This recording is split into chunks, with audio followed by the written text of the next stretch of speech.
Tangan dikocek, jalan menyengit, mata ke bumi, hati ke langit. Sabar menanti, peluang datang, begitulah. Apa dia tadi, kat mana tadi kita stop tadi? Okay, abang dah introduce pada M. Nasir, lepas tu ajak jumpa dekat King Studio.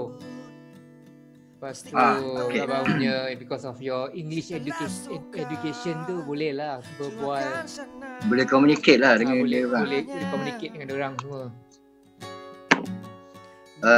Okay, before that, offhand, maknanya dia masa sebelum jumpa Nasir tu abang pernah juga jumpa dengan siapa kalau kau ingat, Bun kenal tak? Dekat BMG dulu, Bun. Ada Bun. Tak ingat tak sempat Tak kenal. Bun, lepas tu Manangah, tahu Manangah? Manangah tahu, saya pernah jumpa dia. Manangah, pernah jumpa lah, pernah buat appointment jumpa dia orang semua, biasa lah. Tapi tak, bila yang kata cerita tu dengan M. Nasir, kira shortcut dengan dia baru kita betul-betul abang masuk dalam industri kan.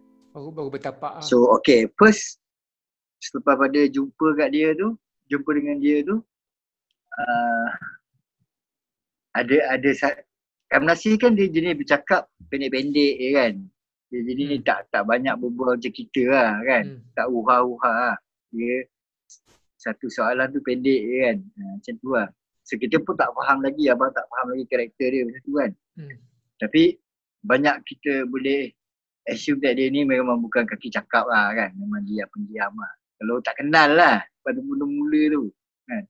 Dah kenal lah, sama lah. Uha-uha lah. Okay.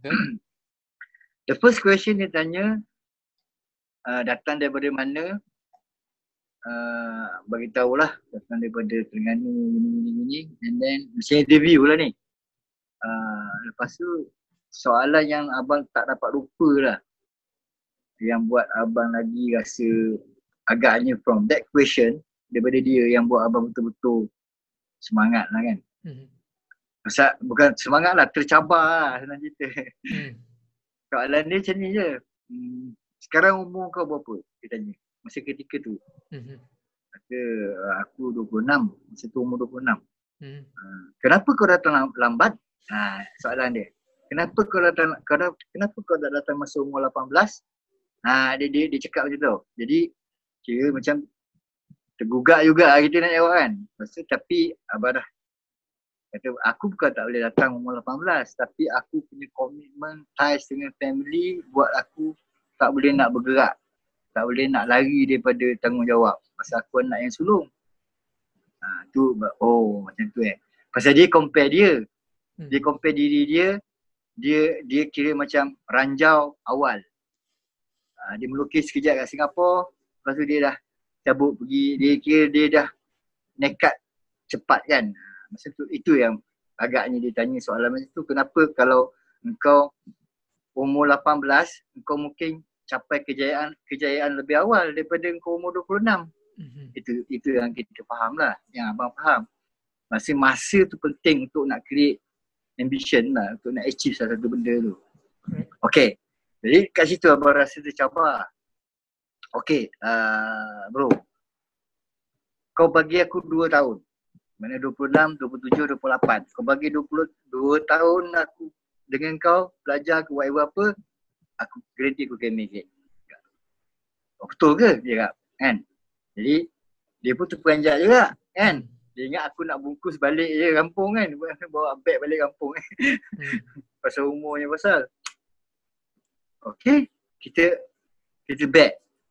Kalau aku boleh make it within 2 years, tak sampai 1 years, kau nak bagi aku apa? Masa tu kira first time kenal tu. Faham tak? Jadi kita ikut rentak dia kan. Secara psikologi lah. Okay, kalau macam kau sanggup macam ni, kau ikut aku. Dia cakap, kau tengok apa aku buat. Apa aku buat kau tengok je. Kan? In within 2 years lah. So that is kira my license lah. Kira abang treat macam license to follow him. And then bermakna sanggup lah nak jadi anak murid lah. Macam tu lah ceritanya. Ringkas kan. So okay. And then Okay, satu lagi yang abang tak pernah lupa lah. Dia tak pernah abaikan. Kalau abang ada show dengan Dr. Wan Zawawi ke apa benda ke, dia pergi tunggu tau. Dia balik, dia beli fresh tau. Dia pergi ambil. Really? Betul. Lepas tu every day dia bagi abang RM10 dia makan. Dahsyat lah dia tu. Dalam seminggu tu weekend abang balik bilik abang sewa dekat Ulu Kelang, dekat somewhere dekat Malawati tu. Balik basuh baju. And then seminggu dengan dia lah, rumah dia, tidur rumah dia. Oh. Pasal satu lagi, Nasir tak ada driving license tau. Dia pakai kereta Sunny Buruk warna merah dulu, ingat tak? Kalau ingat lah. Jadi abang ada license, jadi abang drive lah balik. Bawa kereta dia balik. Selamat lah dia. Tapi dia tak pernah kena tahan pun. Oh, dia duduk Sungai Buloh kan. Dia duduk Sungai Buloh masa ketika tu memang tempat jin bertendang, memang tak ada orang. So, itulah menunjukkan betapa rapatnya abang dengan dia. Maksudnya sampai budak-budak sound studio sound engineer pun cakap, ni adik kau ke? Kan? Dan memang berangkai macam belangkas tau, tak. Yalah. And then okay, Karik. Okay. The first assignment dia bagi abang untuk nak tengok abang punya, orang kata, yelah, orang kata mungkin dia nak test ke, nak tengok kan. Yelah, kita ibarat dia tu sifu, kita ni anak muda kan. Masa tu kalau awak ingat dekat Jalan Sentul, dekat Sentul ada satu studio kecil. Studio tu nama dia, kalau tak silap abang, FGM Studio. Masa sempat dekat, masa tu Sentul pun situ lama lah, bukan Sentul je sekarang. Ujung dekat nak pergi ke highway tu ada satu FGM Studio. Kat situ Mr. Low Swifa yang jadi sound engineer kat situ. Kenal tak Low Swifa? Mr. Low Swifa? Tak kenal? Awak tak sempat. So, it happened to be that Low Swifa ni pula join dengan M. Nasir dengan arwah Abang Husin. Abang Husin, Ruhil. Ingat? Kenal, tahu. Pak Husin ingat? Tahu. Dia orang form satu production house nama Mata Hati. Semua Mata Hati Production. Ini sejarah dia. So Ruhil is the tiga orang, Low Swifa in Chinese tu, and then Abang Husin, Pak Husin dengan M. Nasir. Form. Artis first dia Ruhil. Anak Pak Husin sendiri. Kawan. Ruhil naik dengan lagu Kawan kan? Kan? Kawan na na na na na na. Kan lagu tu kan? Lupa dah. Kan? Di bangku sekolah ke apa macam tu lah. Lebih kurang gitu lah. Tapi Kawan tu memang meletup lah. Okay. Tugasan yang pertama dia bagi pada abang ialah mengendalikan Aris Ariwatan. Album Aris Ariwatan. SYJ. Okay. Aris Ariwatan tu sebenarnya daripada kumpulan SYJ, Syed Jamalulai. Semua budak Ipoh. Jadi konon-kononnya sekarang ni projek Mata Hati yang special punya ialah untuk produce album Aris Ariwatan. SYJ kan. Masa itulah betul-betul abang dapat pengalaman macam mana nak handle studio, and then banyak Low Swifa ajar macam mana dari segi teknikal, jaga konsol, board tu, whatever lah. So and then Nasir pula banyak dia dalam studio perangai dia, bila dia datang dia banyak duduk atas sofa, dia baring.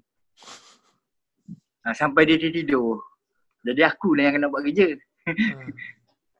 Faham sangat lah tu. Tapi so daripada situ abang kenal siapa sessionist masa tu, part of it. Ni siapa yang converted, yang main bass lah, Frankie baru meninggal. Frankie, arwah Samad, and then lagi siapa pula, ramai lagi, Wan budak Singapore Sweet Charity tu, and then a few more. Masa tu Zul Mahat in the picture. Right. Zul Mahat baru berjinak. Dia asal daripada kumpulan Memories. Dia main piano Jadi piano keyboard. yes, dia main keyboard. Jadi masa itulah abang kenal siapa yang M. Nasir suka pakai untuk session, termasuk Hillary kan. So then Nasir pesan, okay Wan, kau make sure that this all sessionist ni kau ada phone number dia orang. Masa kita belajar lah macam mana dia produce, nampak tak? Networking si nak kuat lah. Macam tu. And then yang lain yang kelakar satu lagi tu, budak SYJ dia semua miskin lah. Drama dia tu tak ada drum stick, kau faham tak? Tak ada drum stick. Aku pergi pinjam dengan Zaid. Zaid search. Zaid Ahmad search dekat tu. Kau pergi pinjam sekarang, kata Nasir, cari drum stick. Sial betul lah. Sian. Kalau tak percaya tanya Aris. Lepas tu okay.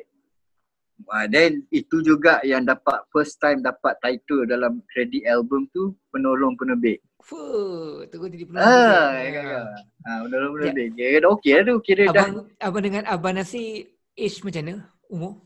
Dekat je kan? Age. Dia brother. Dia kata silap abang dia tahun 57. Abang 61. Okay. 4 tahun lah. So, tak jauh lah. Big brother lah kira okey lah, satu vibration lah. Woodstock punya kaki lah. Woodstock punya kaki. Woodstock. Dan secara dressing pun sama je kan. Masa tu lah, ketika tu mesti nak pakai kickers ke Clark ke yang high cut tu kan. Nasir punya dressing tu sama lah kan. Kickers high cut kickers high cut tu.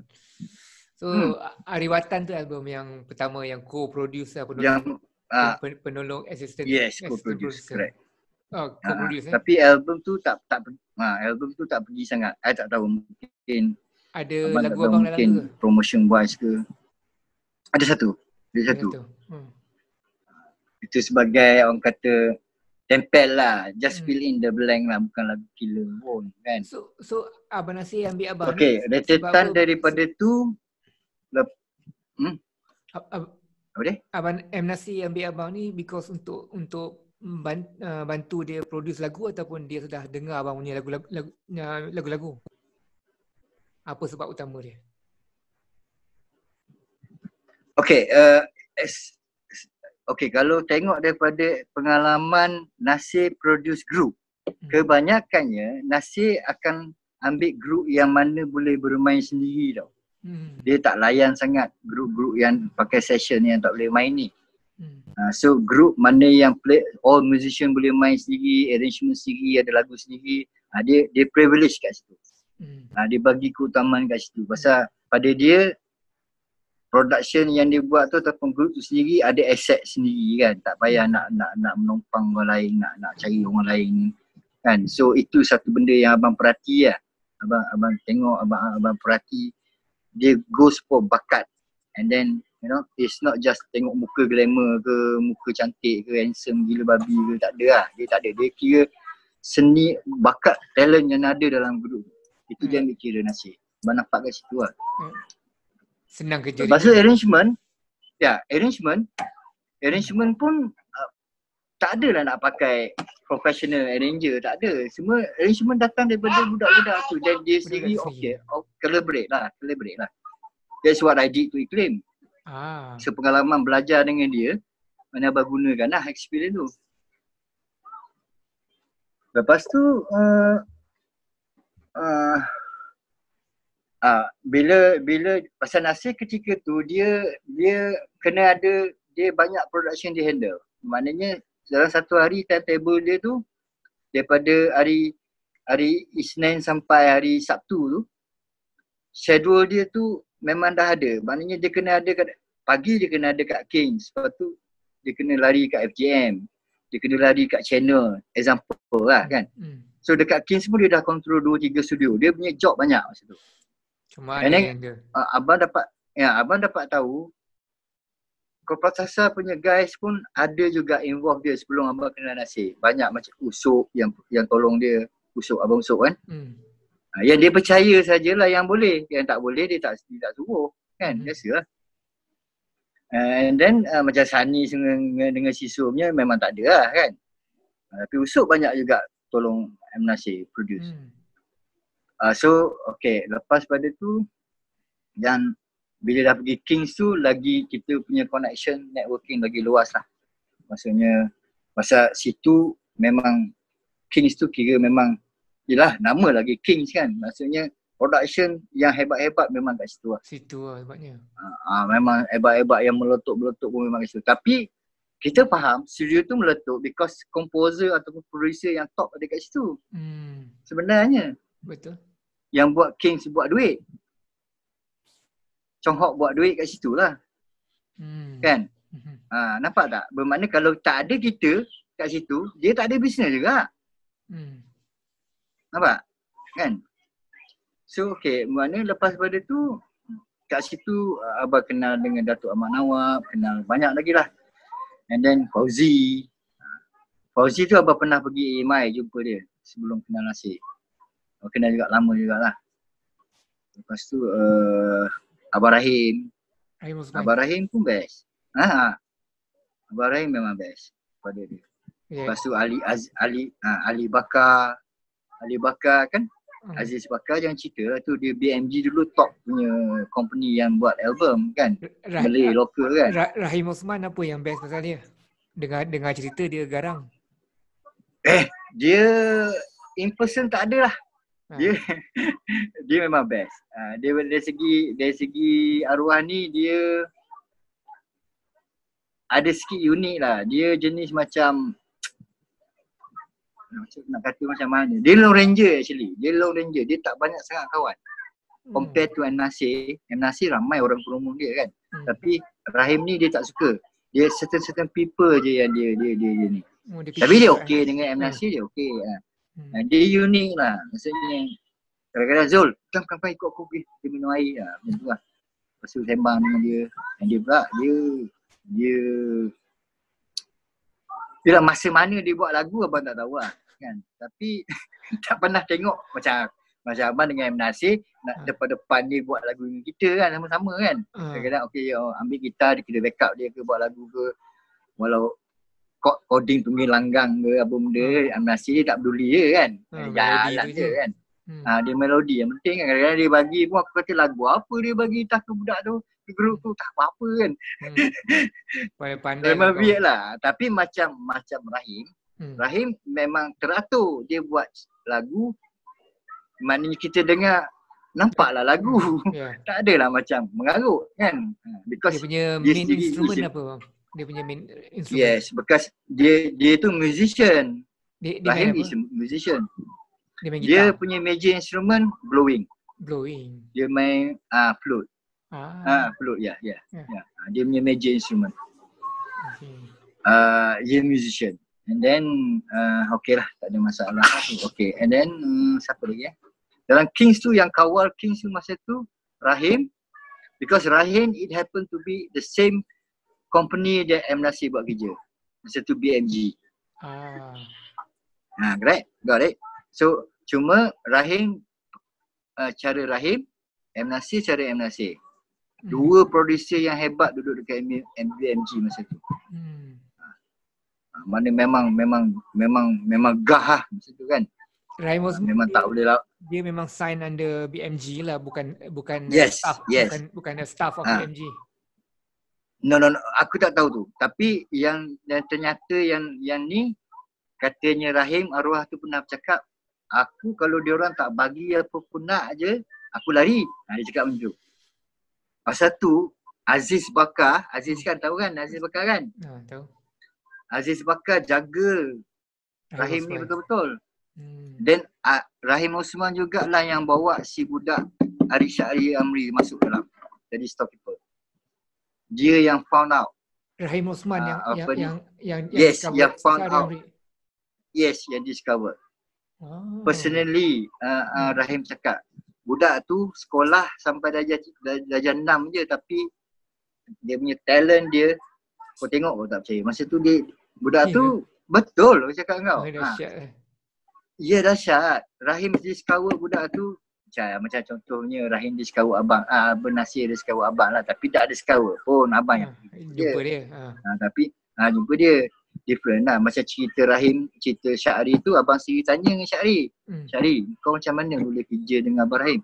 Saya berterima kasih banyak dengan Abang Rahim gini-gini. Dia lah yang jumpa saya. Saya suruh jaga ni pasal dia tahu. Itu cerita yang sebenar. Yang mungkin Syahri tak cerita lah. Dia public kan. Okay, next. Lepas tu, so bermakna relationship kita belakang tabir tu antara semua yang termasuklah Awang BBR yang kita kira hit makers lah. Ni cerita hit makers ni yang buat lagu hit. Bermakna very close. Kita orang memang macam adik-beradik lah. Tak ada rasa competition ke, kompetitif ke? No, kita rasa healthy lah. Okay, Awang keluar lagu ni meletup. Ada seorang lagi, arwah, JS Kevin. Dia pun dekat JS Kevin. JS Kevin buat ekspedisi masa tu abang ada. Yang lagu CINTA masa tu abang ada. Masa tu abang kenal. Dan JS Kevin bila dah kenal abang, dia duduk pula area dekat dengan dekat Ulu Kelang. Dia pernah datang rumah, relax kat rumah kan. Relax kat rumah sewa lah. Dekat bilik kan. Dia lepak lah kan. JS Kevin lagi unik. Kalau nak kira M. Nasir, JS Kevin lagi unik. Unik macam mana bang? Dia jenis, dia buka aja lirik, terus jual lagu. Betul. Dia buat lirik dulu macam lagu. Siap dengan selling lirik. Lepas tu, abang teringat masa album Iklim lagu dia Satu Kesan Abadi. Tahu lagu tu?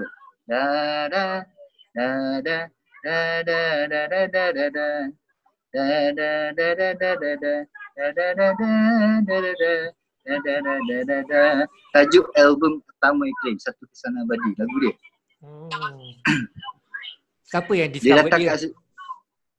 Siapa? Itu abang tak tahu because he was there. Yang sebenarnya JS Kevin ni dia terlibat, kata silap abang, dengan budak-budak Wings. Pasal Awi duduk kampung mahkota dekat Keramat. Then where is JS Kevin tinggal kat situ. I see. So Belenggu Irama tu yang sebenarnya lagu Kevin kan? Tak ingat lah. Ya, lagu dia Album. Ya. Jangan memburu di angin lalu tu. Itu tu. Adalah. Lagu dia. Kalau aku tengok album tamu Wings banyak JS Kevin yang buat. Tapi dia kira macam lah ada. Dia ni tak boleh cerita lah pribadi dia kan. Tapi dia memang walking melody kita orang panggil dia. Okay, habis je. Maknanya zaman abang 80 tu 80-an tu memang zaman yang kita music kita at peak tau. Kita punya industri memang at peak masa tu. Kan? Masuk banyak band yang keluar and then you know sengit lah, maksudnya very healthy masa tu. Itu you kena point out. Zaman tu memang zaman kegemilangan habis lah. Kita punya era rock kapak ke whatever nak panggil lah kan. Tapi semua lagu kumpulan semua best. Semua melodi. Maksudnya dia kat situ very healthy lah. And then all local company making money that era. Kan? Parisi abang tak nak campur lah, abang tak nak cerita lah kat sini kan. Tapi gitulah ceritanya. Company akan keluarkan beberapa cap label kan, kapal layar ke. Yang original keluar, yang pirate pun keluar kan. Dia juga Betul kan. Yang pirate juga, dia nak bayar staff dia bayar pakai ambil collection daripada pirate kan. Nak bayar cukai tu yang declare tu bayar daripada original tu je, simple je. So okay, lepas tu kat mana kita? Okay, awak tak sempat.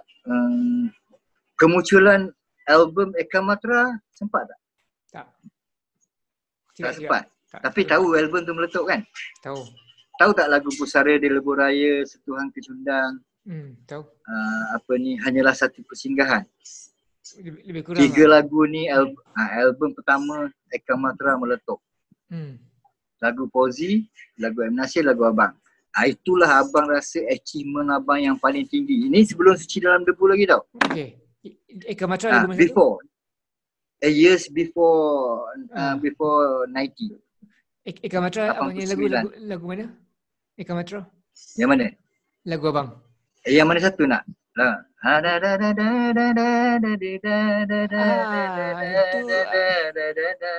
Hanyalah satu persinggahan. hanya tu singgahan. Itu lagu abang Ya, Abang Amin tulis lirik.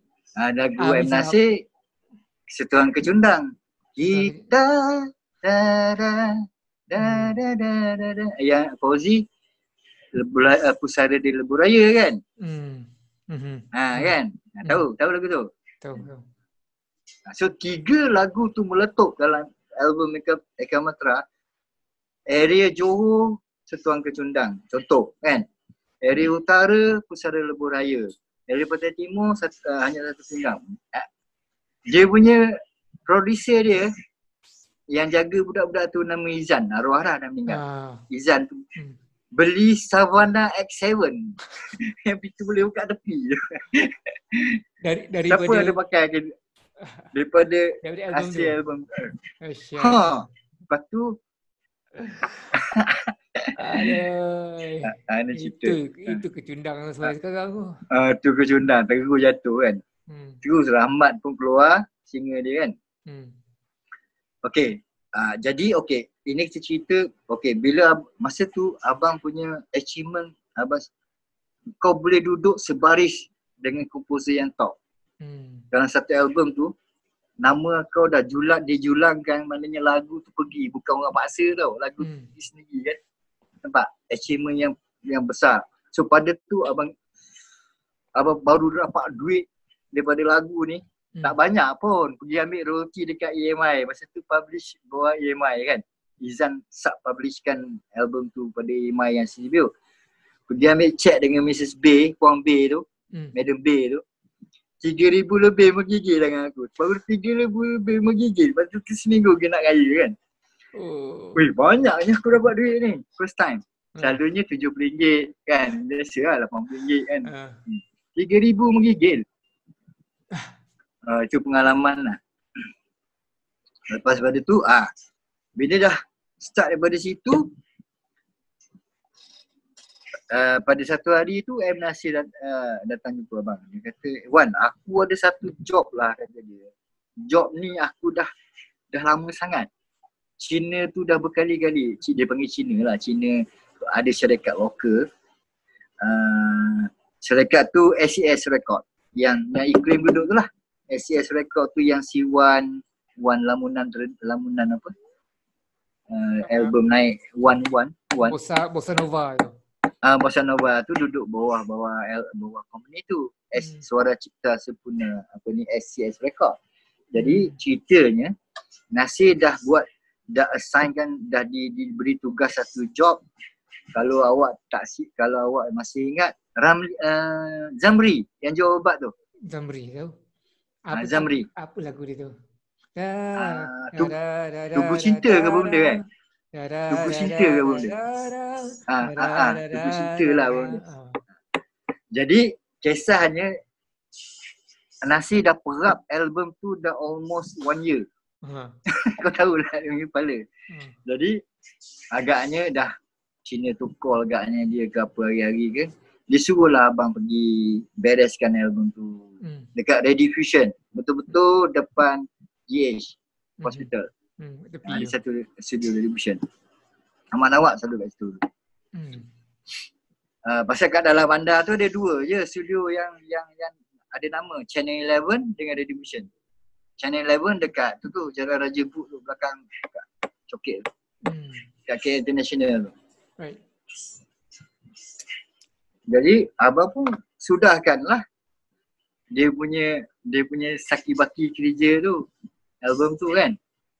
So I have to, ada situ abang gunakan pengalaman balik masa dekat belajar dengan Lo Sifa tu, and then check balik lagu satu-satu semua apa. Nasir tak ambil tahu terus tu.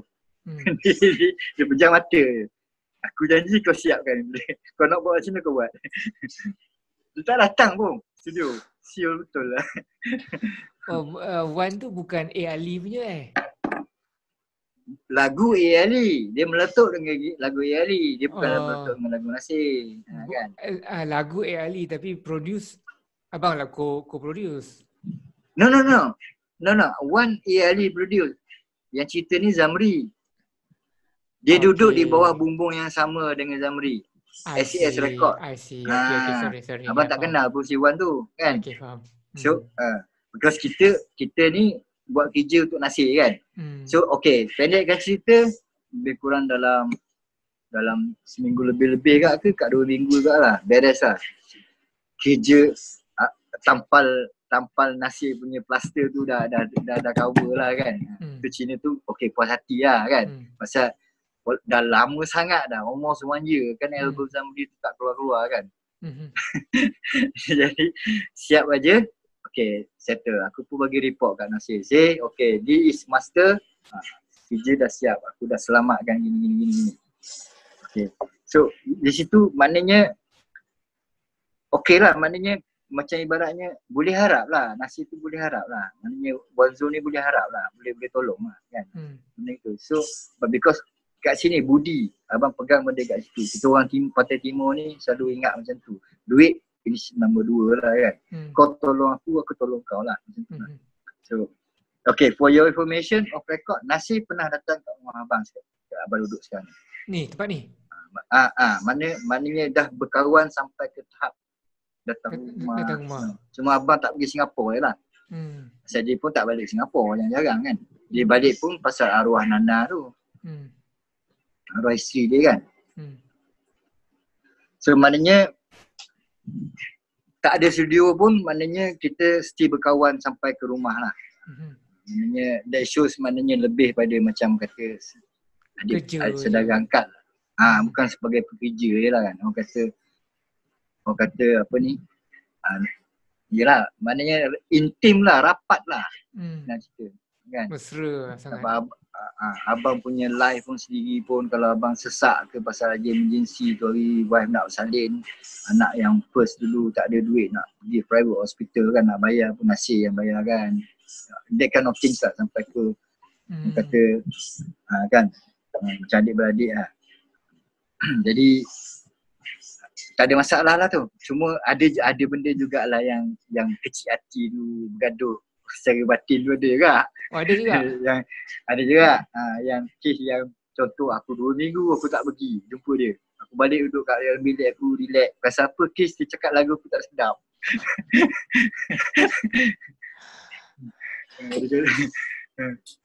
Adalah kan. Bila dah bagi lagu ni dia cakap tak sedap. Lagi bagi second song tak sedap. Kenapa yang sedapnya kan? Lagu kau pun aku dengar bersekabai je kan. Jadi ada kat situ lah argument, aku mengajuk lah. Dia datang bujuk. Dia datang bujuk kat rumah. Dia datang. Kau datang lah. Buat apa mengajuk ke? So itu sekali je lah yang abang terasa kecil hati lah. Yang lain betul tak ada lah. Tu masa awal-awal lah. Awal-awal masih dalam setengah tahun dah berkawan dengan dia kan. Dah masa tu dah lali lah perangai dia, dah lali lah, dah faham lah kan. Persahabatan ni selepas dia punya filem lah, Kembaran Seniman Jalanan kan. Abang tak kenal. Dia masa filem tu abang tak kenal lagi dia. Tak kenal lagi. Masa kenal dia tu lah abang kenal Nasir Jani. Pasal dia kan acting kan. Dan abang pernah ikut Samin Sahab buat production untuk filem drama dia. Abang pernah jadi konti dengan Abang Amin. Abang belajar juga dengan Abang Amin. Pasal continuity, pasal jaga tu. Abang Amin pun banyak juga ajar pasal buat drama ni dengan abang. Abang kenal dengan Norizan, arwah Norizan ex Piramli punya wife. Masa dekat scene, dekat berlakon tu kan. Banyak. So Nasir punya exposure dalam dunia seni ni memang luas lah. Memang siapa yang bodoh je tak nampak kan. Tapi dia punya connection, networking tu memang luas. Di samping dalam muzik, dalam seni lukis, dalam seni lakon, you know. So it's a good experience lah. Maknanya apa yang terdedah pada abang pada ketika tu, abang ingat kau takkan dapat balik tau. Kan? Dengan Dr. Wan Zawawi, elit punya pendedahan. Dia jenis elit. Jenis yang orang-orang yang elit je, macam tahulah orang yang elite macam mana kan. High class ni. Dengan Okay, Nasir across the board dengan Nasir. Nasir ni jenis santai macam kita kaki tepi tembok je, dia tak peduli je. Kan? Dia tak kisah, dia tak ada nak high class ni. Dia kalau high class pun dia pakai penyetu lah. Tahu kan. Dia tak ada. Dia sekejap sekarang ni dia pakai kod tu, aku sindir dia kat MCP tu. Kau dah pandai pakai kod ke saya? Tapi dia orang dia memang pemurah Dia memang boleh buat kawan. Kawan sampai mati lah, senang cerita lah. Dia bukan jenis hipokrit lah. Jenis because dia berkawan kau, dia tengok kau ada benda, tak. Dia boleh go to that extent. Maksudnya kalau dia dah bubuh kita sebagai kawan intim, dia akan kenang sampai mati lah. Tapi yang aku kecewa je dalam grup Santai Seniman ni, dia tak pernah menulis. Dia baca je. Lepas tu aku private WhatsApp dengan dia. Kau ni tak pandai menulis lagi ke kan? Dia ketawa. Aku akan tulis bila aku rasa nak tulis. Dia buat macam tu jadi abang tak kisah lah. Tapi personal WhatsApp kita orang berhubung lah. Kalau ada perlu lah. Lepas tu macam mana? Abang Amin lain lah. Lain macam mana? Abang Amin lain. Abang Amin dia macam kita lah. Dia tak adalah nak ni sangat. Dia tak adalah. Tapi Abang Amin tu dia walaupun pendiam tapi dia menghargai kita bila kita berkumpul ke, kita bercakap ke. Dia easy to make friends along lah. Macam Nasir ni dia ikut kepala dia kan. Tengoklah aku tak tahu juga nak differentiate between orang tu, tapi both of them are unique lah. Macam dia sebenarnya Nasir tu dengan Amin tu dia satu genre pelukis. Dia bersama berjumpa di Singapura tu, dia melukis dekat tembok tu whatever lah kan. Dan dia happen to be the same school, Nayang art school kan kat Singapura kan. Dan yang paling rapat yang paling rapat lagi tu, dia tu antara dua tu dia panggil biras dia ambil adik, Nasir ambil Nana, Abang Amin ambil Dada kan, twin sister dulu tu. Ya.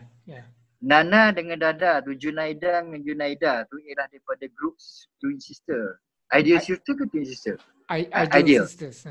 Ideal Sisters. Dia both are singers. Bermakna dia orang punya empire dalam seni tu dia go along lah. Pasal both kahwin singers and then Amin pelukis, Amin lyricist, Nasir melody maker. So dia bergabung elok lah. Itu yang buat dia orang tu naik awal tu. Maksudnya gabungan. Kalau demo perhatikan dalam album Alicat masa Polygram tu kan banyak Amin Sahab sendiri.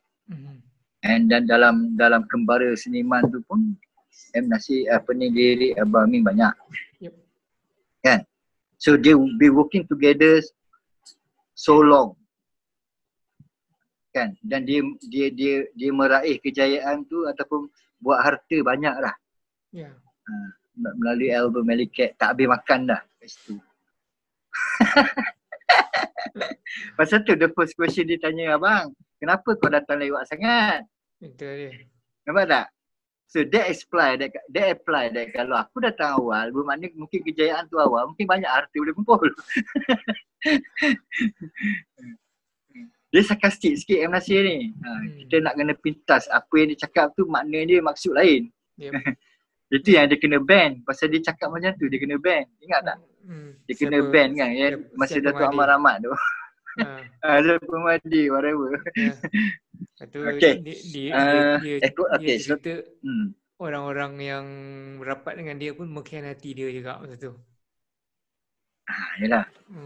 Tapi ada juga dia punya yang sakit hati. Tapi abang anggap M. Nasir ni walaupun awak disagree ataupun tak sependapat dengan dia, tapi abang take it positif. Selepas daripada yang kisah mengajuk tu kan, yang abang mengajuk dengan dia tu. Jadi yang sebenarnya encouragement kat situ yang buat kita fight back. Mana ini interior lah dari segi rohani kan. kita lawan balik apa yang dia cakap tu tak betul. Aku akan buktikan pada kau yang this is apa aku nak. Itu encouragement yang inside abang punya, orang kata kita punya jihad kita lah kan. Yang buat, pasal apa? Bila album Iklim tu meletup, dia terperanjat tau. Kenapa? Dia terperanjat gila, terperanjat besar. Pasal masa abang produce tu, album Iklim tu, sambung balik yang SES punya rekod ni, bila dah abang habiskan kerja dia yang buat Zamri tu, selang seminggu SES call abang suruh datang office, tunjukkan album material budak-budak Iklim ni dengan gambar. Masa tu gambar postcard kan. Tunjuk gambar image budak ni datang daripada Terengganu. Ini material dia ni. Saya nak Wan Zul dengar macam mana, dan bagi feedback balik pada kita orang sama ada album ini boleh bikin tak ini budak-budak album. Masa tu abang Nasir tak tahu hal tu. Nasir tak tahu pergerakan masa tu kan, kita dah off kerja dengan dia, masa kita free time kita pergilah kan. Masa tengah kerja tak pergi lah. Itu orang abang jaga lah kan. Lepas tu bila abang balik bawa material Iklim, abang dengar. Lepas tu abang pergi studio, abang suruh Awam BPR dengar, sound engineer dengar, Suara Salim lah masa tu. Masa tu demo tape Suara Salim nyanyi lagu Scorpion. Lagu apa ingat? One of the Scorpion punya hit songs lah. Kan? Jadi masing-masing semua tu, ni bagus ni, Awam cakap, bagus ni Wan, gini. Itu buat abang terasa, aku boleh produce sendiri kot. Kan? Cina tu suruh aku produce ni kan. Tapi abang tak berani cakap dengan Nasir. Faham? Pasal kita kerja dengan dia kan. Abang kerja memang kerja bergaji dengan Nasir masa tu kan? Tak bergaji lah, per job lah. Tapi pasal kita dah pasal abang bukan treat as macam abang bekerja, abang treat belajar dengan dia kan. Bila belajar tu whatever dia suruh ikut je lah kan. Pasal untuk kebaikan kita juga kan. So dia bagilah. Maknanya lepas sewa bilik, makan dengan dia pun cukup lah, tak ada masalah lah. Abang janji suruh lepas je sudah lah kan. Tidur tak kisah. Betul lah masa ketika tu lah kan. Lepas tu bila dah album tu dapat feedback daripada kawan-kawan kata, demo tu dapat feedback, abang kata okey lah. Abang pun cuba balik ke China SES tu lah. Tokyo Record. Company tu. Kata okey, I boleh buat album ni. Abang talkkan, abang sembang bagi tahu dia terms and condition, tapi dengan satu syarat. Saya nak budak-budak ni tinggal dengan saya. Wah. All day. Musician ni duduk dengan saya bagi satu bilik dekat saya sewa apartment tu dekat Malawati tu. You angkat satu bilik, you bayar itu bilik kan. Sekian-sekian rate, and then makan budak-budak tu you bayar ration makan. Wife saya akan masak. Maksud saya abang dah kahwin. Oh dah kahwin tu Dah kahwin. Lepas tu Cina tu bersetuju. Tokyo tu Mr. Chang dia bersetuju. Okey. Pasal saya nak budak-budak ni semua main sendiri. Saya tak nak pakai sessionis. Masa tu lah abang kenal Umaru. And then first of all abang jumpa Umaru bila abang dah setuju buat album tu, dia orang contact, bagi nombor contact Umaru dengan manager tu. Manager dia, nama apa manager lupa. Pergi jumpa kat Central Market. Dari situ lah abang bagi tahu ke Umaru, manager dia, yang apa yang abang dah set up terms and condition dengan dia punya company, recording company tu lah. So offhand Umaru je yang jobless. Dia macam abang juga lah kan, melukis whatever. Yang lain semua ada job. Bassist dia dah ada job, drama dia dah ada job. Jadi drama dia datang sekali lah kan. Bila nak panggil nak practice lagu baru datang naik KL lah. Macam tu lah. So in fact kira Umaru tu siang malam lah dengan abang pula. Macam abang dengan Nasir lah pula kan. Okay, so lepas dah abang terima officially sign up untuk produce album Iklim tu, masa tu tak ada nama lagi. Iklim tak wujud pun nama tu. Abang pun minta dengan Nasir. Betul-betul eyes to eye. Okay, say aku ada satu job Cina tu bagi kat aku, Cina yang kau produce album yang kau perat tu Zamri tu. Dia nak bagi aku job produce budak ni, group ni.